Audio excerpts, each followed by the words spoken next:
The Philippines will grace the halls of this grand book fair next year,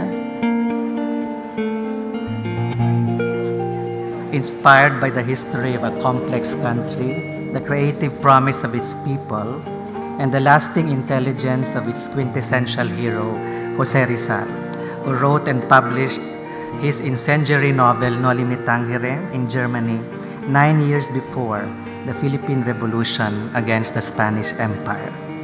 The presence of the Philippines will take the form of an atmosphere, animated by an enigmatic line from the said novel of Rizal, in which the character Sisa, in the act of waiting deep into the night for her seemingly vanishing children, begins to sense things and spirits around her. The imagination peoples the air with specters, says Rizal, translated by Charles Derbyshire from the original Spanish, which reads, La imaginación puebla el aire de espectros. In the ominous episode, Sisa's restless mind would stray and mutate, startled by the howling of a black dog. Rizal describes the condition of darkness as teeming, as the night is disposed to belief or the temptation of enchantment, the liminal moment when the mind is haunted by apparitions. These visions creep into the body of an anguished but plaintive Sisa, and Rizal poignantly stages this turning away from consciousness and slipping into the edge of another dimension. Suddenly, she felt her hair rise on her head, and her eyes stared wildly.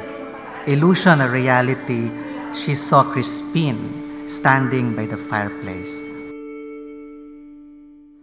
While Derbyshire translates imaginación as imagination, in the context of Sisa's life as a distraught but resolute woman, her belief in possibility may be more sharply seen as speculative rather than a fully formed object like an imagination. Thus, the Filipino term hiwatig becomes more nuanced because it considers premonition, instinct, presentiment, suspicion, and so on. It is more openly preternatural and therefore more mystical than exclusively humanist.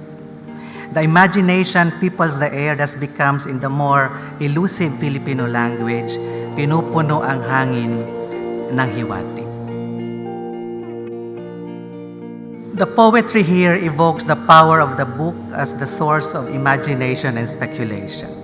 The noun people becomes a verb that signifies the fleshing out of the atmosphere. Nature and history, ethos and ecology come together beautifully in this belonging. The key words of imagination, people, and air allude to the elements of the writing and reading environment, the producers and receivers of texts, the talent of the individual who reads and writes, and the community gathered by the air emanating from and animating books. For Filipinos, at the heart of books is the potential of sharing, a collective aspiration to be present in the world of stories, ideas, mythologies, fantasies, migration, struggles, and the future. The Guest of Honor Pavilion will be the space, the climate for this sharing. It will be a great honor for the Philippines to people the air of Frankfurt next year with its vital intuition and the excitement of its vision. Thank you very much.